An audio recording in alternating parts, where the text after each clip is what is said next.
Bonjour à tous et bienvenue sur cette présentation vidéo de l'installation de la dernière version de Moodle. Donc j'ai choisi de vous présenter l'installation de la dernière version qui s'appelle la 2.4.1 que l'on peut trouver sur le site de downloadmoodle.org. Donc c'est celle-ci. Alors j'ai choisi cette version tout simplement parce elle propose tout du moins des options qui sont intéressantes en termes de mobilité. Il faut savoir qu'il y a une application officielle de Moodle qui existe sur les iPhones et puis Android qui s'appelle My Moodle. Donc cette application permet de pouvoir consulter ces modules de formation en mode hors ligne directement depuis son mobile et de pouvoir également alimenter ces modules de formation par de l'audio ou de la vidéo et de la photo. Donc bien sûr des photos, vidéos ou audio qui seront enregistrés directement depuis votre mobile et transférés sur votre plateforme. Alors, on va déjà voir comment installer Moodle sur notre cPanel. Alors première chose à faire, c'est aller télécharger aller télécharger le zip de Moodle et de le déposer dans le serveur du cPanel. Alors on clique sur gestionnaire de fichiers pour accéder à l'explorateur. Donc on laisse par défaut le répertoire web principal, public HTML, et on laisse la case cochée montrer les fichiers cachés. Alors je vais vous expliquer tout à l'heure pourquoi je choisis de cocher cette case. Donc alors je clique sur Go, donc j'ouvre mon explorateur.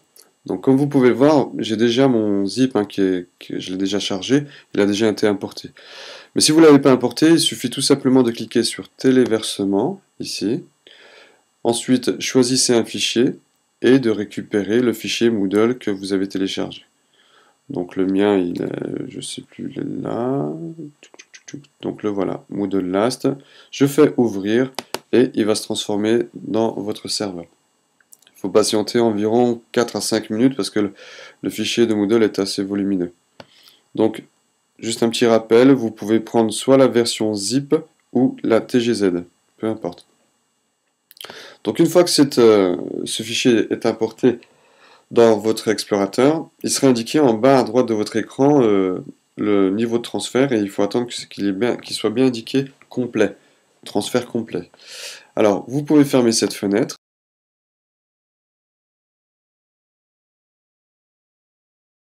Ne s'affiche pas sur votre explorateur, il suffit tout simplement de cliquer sur recharger ici afin de rafraîchir votre explorateur. Donc mon fichier apparaît, je vais à présent le décompresser. Pour le décompresser, je clique une fois dessus et ensuite sur extraire. Alors il me propose de l'extraire à la racine, là où je suis, donc ça me va tout à fait. Il va le décompresser et il va me créer un dossier Moodle dans lequel il y aura tous mes fichiers de mon site Moodle. Donc voilà, récapitulatif, je clique sur Close, et voilà mon dossier Moodle. Je clique deux fois dessus pour voir le contenu, donc apparemment tout y est, c'est bon. Je veille bien à ce qu'il y ait bien un fichier qui s'appelle install.php, car c'est ce fichier-là qui va être appelé lors de mon installation et qui va me servir à installer Moodle. Voilà. Donc, on va revenir maintenant sur un fichier qui s'appelle htaccess. Donc il faut savoir une chose, c'est que cette version de Moodle est compatible avec une version de PHP bien spécifique. C'est la version 5.3.2, on peut le voir ici. Or, sur notre cPanel, on a une version qui est différente. Alors, si je fais une recherche sur ma version de PHP, donc ici, donc version de PHP, j'ai la 5.2.17. Alors en principe, sur le cPanel, on a la possibilité de modifier la version de PHP directement dans le cPanel. Dans cette partie-là, logiciel, et en cliquant sur configuration PHP. Donc si je clique dessus, là j'ai la possibilité de choisir les versions de PHP. Donc j'ai PHP 4.5, etc. Mais j'ai pas la possibilité sur ce cPanel d'avoir la version 5.3.2. Alors ce que je vais faire, il y a une petite astuce qui permet d'indiquer au serveur web de modifier la version de PHP et de lui indiquer une version bien spécifique. Alors ça se situe ici, dans ce fichier htaccess. Alors ce fichier htaccess, je clique une fois dessus et ensuite je clique sur modifier, sur un petit crayon. Donc il me propose un encodage par défaut, il me convient. Donc je clique sur edit. Ici on va faire un copier-coller d'une ligne de code que je vais vous transférer dans les commentaires du site. Alors, c'est cette ligne de code-là. Donc, cette ligne, elle sert tout simplement à forcer le changement de version de PHP sur mon serveur. Alors, je clique sur enregistrer les changements et je ferme le fichier en cliquant sur fermer.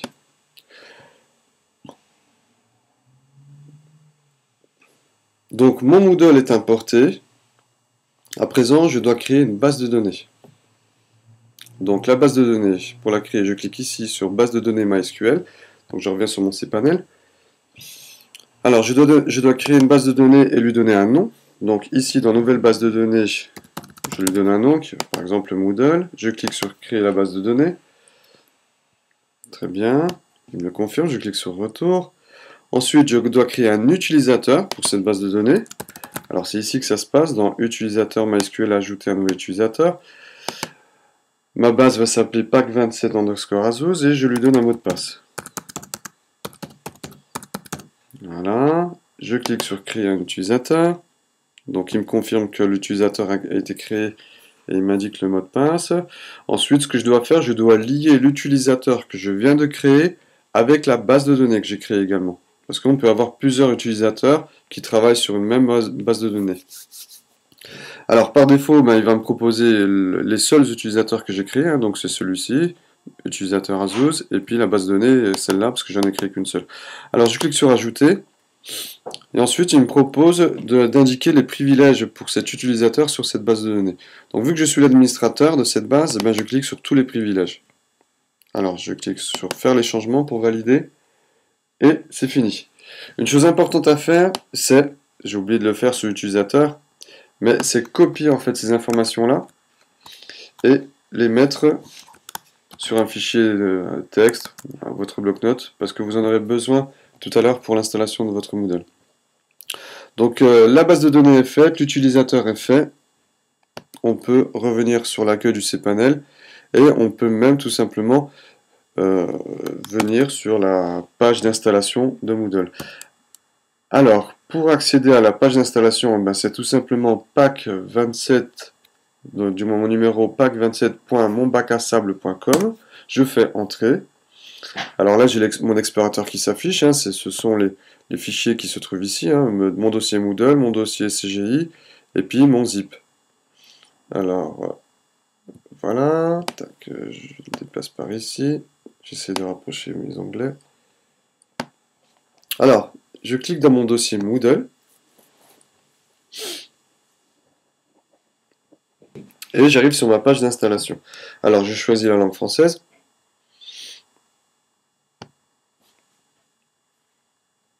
Je clique sur suivant.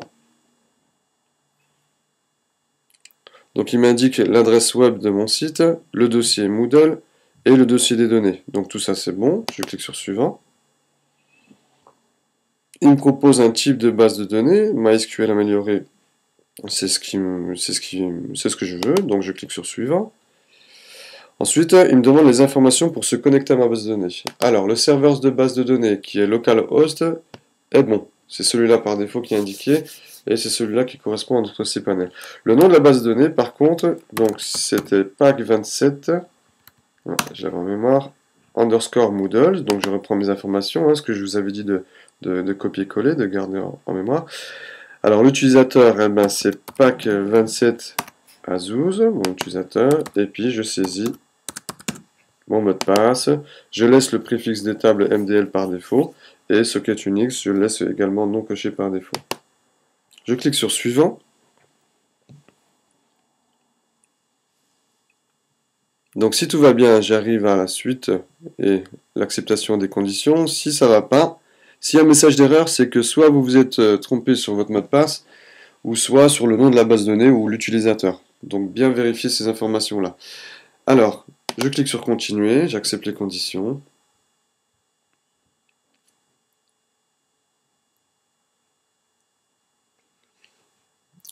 Donc j'ai le rapport d'installation, hein, donc j'ai tous les statuts de ma connexion qui sont sur OK, c'est très bien. Je clique sur continuer.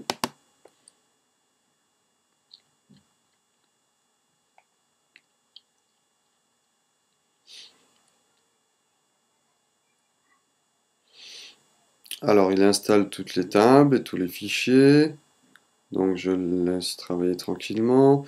Je descends tout en bas de ma page jusqu'à ce que je trouve le bouton continuer. Donc, si je trouve le bouton continuer, c'est qu'il a fini son installation. Donc, le voilà. Alors, je clique sur continuer.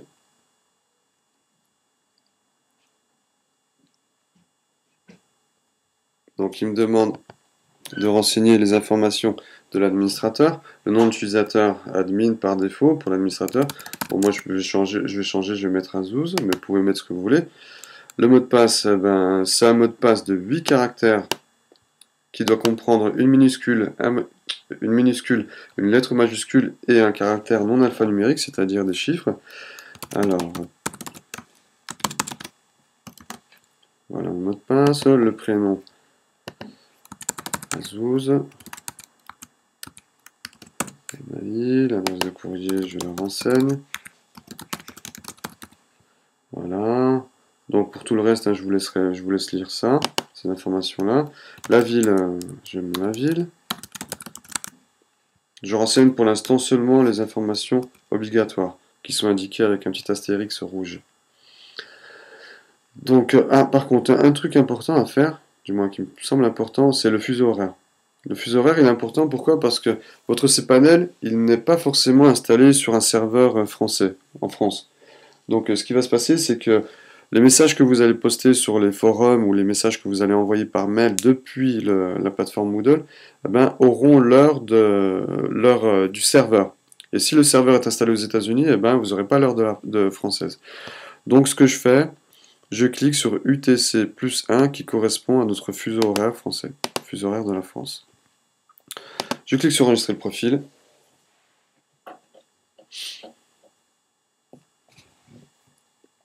Maintenant, il me demande à présent de régler les informations qui vont être affichées sur ma page d'accueil.